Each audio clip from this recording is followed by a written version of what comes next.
On a quiet Sunday morning in Wichita, Kansas, a deeply respected church council president and dedicated Boy Scout leader adjusted his tie, kissed his wife goodbye, and walked out of his comfortable suburban home. The community viewed him as a pillar of morality, a protective neighbor, and a loving father of two. But the moment the sun went down, this perfect family man stripped away his human facade to become the most elusive, cold-blooded shadow in American history. For over 30 agonizing years, the state of Kansas was held hostage by a nameless monster who didn't just target individuals, but systematically hunted down and executed entire families inside their own homes. He actively taunted the FBI by sending arrogant, handwritten letters to local media outlets, demanding that the world call him by a terrifying acronym he created himself, BTK, which stood for Bind, Torture, and Kill. This case fundamentally altered the psychological profiling of serial killers because it proved that the ultimate evil does not always hide in dark alleys. Sometimes it sits right next to you in the church pew. To comprehend how Dennis Rader evaded the top criminal minds of the country for 3 decades, we have to examine the chilling side stories of his daily life and professional career. Rader actively sought out employment that granted him unrestricted access and authority over his unsuspecting victims. For years, he worked as a professional home security system installer, meaning that terrified citizens were literally paying the serial killer to come into their homes, map out their floor plans, and explain their security vulnerabilities. Later, he became a compliance officer and dog catcher, a position of local authority that allowed him to stalk neighborhoods, monitor people's daily routines, and harass residents under the guise of the law. Criminologists studying his psychological profile point to a severe, malignant form of narcissism. Rader didn't just kill for the twisted gratification of the act. He killed to fulfill a grand delusion of absolute power, treating his victims like chess pieces in a game only he understood.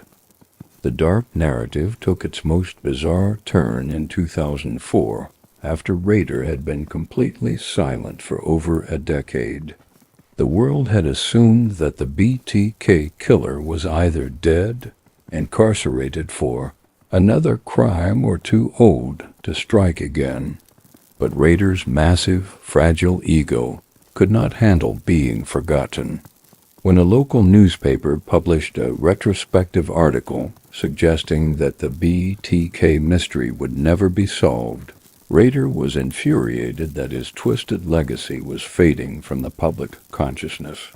Driven by an overwhelming desire for attention, he resumed his taunting communications with the police, sending packages containing personal trophies from his past victims. However, his arrogance ultimately blinded him to the realities of modern technology. In a monumental display of psychological hubris, Rader sent a letter to the detectives asking a direct question. "Can I communicate with a purple computer floppy disk and not be traced back to my location?" Be honest.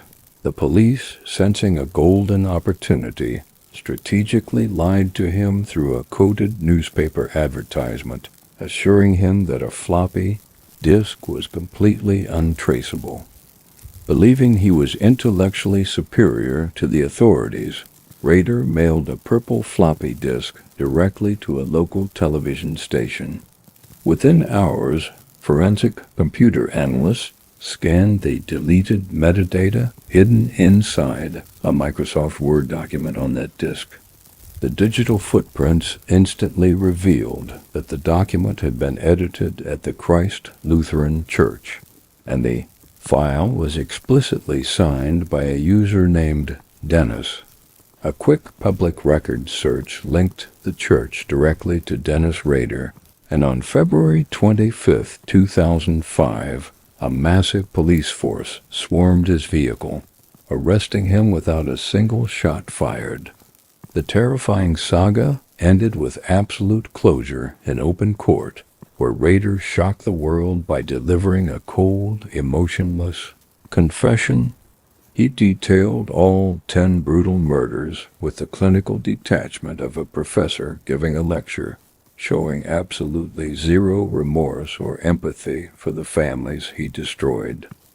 Now, as we close this chilling chapter of criminal history and look at the unbelievable contrast of his double life, a profound psychological question remains. Do you believe that Dennis Rader's 30-year survival as a killer was due to his own criminal genius? Or did the community's absolute blindness and trust in a respected church leader allow a monster to hide in plain sight?